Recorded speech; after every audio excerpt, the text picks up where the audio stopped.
मुंबईमध्ये एक टाटा हॉस्पिटल आहे, टाटा मेमोरियल हॉस्पिटल. ते सगळ्यात मोठं हॉस्पिटल आहे, रिलायबल हॉस्पिटल आहे कॅन्सरसाठी.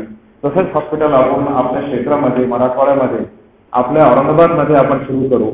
त्याच्यासोबत त्या हॉस्पिटलला आपण एक रेडिओथेरपी युनिटही सुरू करू. ते आमच्याकडे आता नाही आहे या हॉस्पिटलला. तसाही माझा विचार माझ्या डोक्यात असा आला आहे. तुम्ही सर्वांचा जर आशीर्वाद असेल, वेलविशेष असेल तर आपण सुरू करू लवकर. आणि जेव्हा तुम्ही सर्वांना मी इथे ऐकलं तर माझ्या डोळ्यातही 3-4दा अश्रू आले. जेव्हा आमचे कन्नडचे मुख्याध्यापक साहेब आले होते आणि त्यांना मी भेटलो आणि माझ्या हस्ते त्यांना ते पुरस्कार किंवा एक आमच्याकडून एक मेमोरेबल टोकन एक दिलेलं आहे, तेव्हा मलाही असं वाटलं की त्यांच्या आणि ते एक केदारी मॅडम जे बसलेले आणि आमचे जे पहिले पेशंट होते आमच्या हॉस्पिटलचे, त्यांचं मनोगत मी ऐकलं. आणि सर्वांचा जे आपलं नाव मी विसरलो, नाथ साहेब आणि बरेच सगळे लोक जे आहेत सगळे भाऊक झाले होते आणि त्यांच्यासोबत मीही भाऊक झालो होतो. 4-5 वेळा मी रडलो होता स्टेजवर. तर मला असा वाटलं की कॅन्सर हे जे आजार आहे हे किती भयानक आजार आहे. पण जसं तुम्ही सांगितलं की या आजारावर तुम्ही मात केलेला आहे. आणि आता मी स्टेजवर होतो तेव्हा डॉक्टर अक्रम सरांनी मला सांगितलं की हे नाव जे सुचविलेलं आहे अजिंक्य योद्धा, हे त्यांनी नाव सुचविलेलं आहे. अजिंक्य योद्धा हे चांगलं नाव आहे आणि खरोखरच तुम्ही असे योद्धा आहे.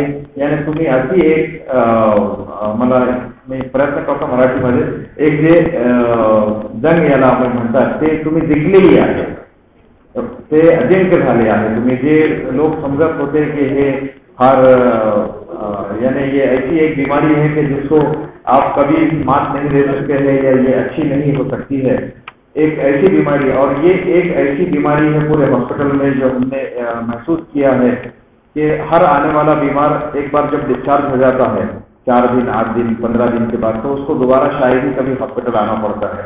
लेकिन जो कैंसर की जो बीमारी है ये एक ऐसी बीमारी है जिसमें आपको कई महीनों तक, कई सालों तक हॉस्पिटल आना पड़ता है. और आप सब लोग जो यहाँ पर अजिंक्य योद्धा आए हैं, आप उन्हीं में से हैं जिन्होंने बहुत ही प्रॉम्प्टली, बहुत सीरियसली और बहुत ही अच्छे से इसका फॉलोअप लिया है. जैसे जैसे आपको हमारे डॉक्टर काटे साहब ने सलाह दी थी, जैसे एडवाइस दिया था, आपने उसको फॉलो किया. बहुत सारे पेशेंट हैं जिनको डॉक्टर अर्किया और डॉक्टर परीक्षित ठाकुर ने भी सलाह दी होगी और आपने रेडियोथेरेपी भी दी होगी. तो आप वो लोग हैं जो डॉक्टर की बात को मान करके आपने 3 साल, 4 साल, 5 साल, जैसे केदारी मैडम ने कहा है 9 साल, इतना सब कुछ आपने फॉलो किया है. तो आप सब लोग बहुत सिंसियर है और आप सब लोग बहुत ही रेस्पेक्टेबल है.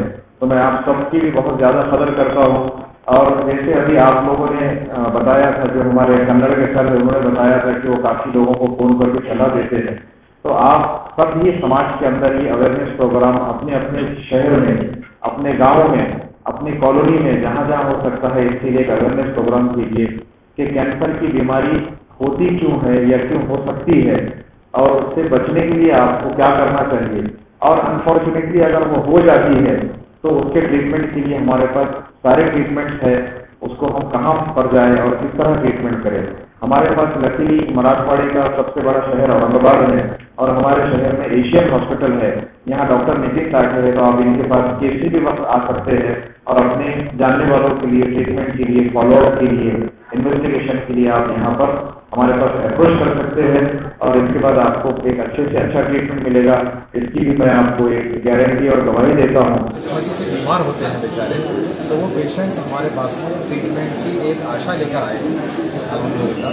और हर महीना लगभग 50 पेशेंट की कैंसर सर्जरी हमारे हॉस्पिटल में हो रही है कई सालों से. तो मुझे बहुत अफसोस होता है कि ये मर्ज इतना ज़्यादा फैल रहा था. तो हमने आज का जो प्रोग्राम लिया था उसका मकसद ये था कि इस मर्ज से बचने के लिए क्या कोशिश करनी चाहिए.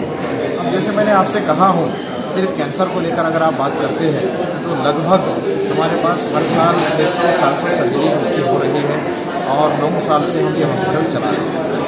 कैंसर के बहुत सारे टाइप्स हैं, जैसे लोग ओरल कैंसर जिसको कहते हैं, मुंह का कैंसर होता है.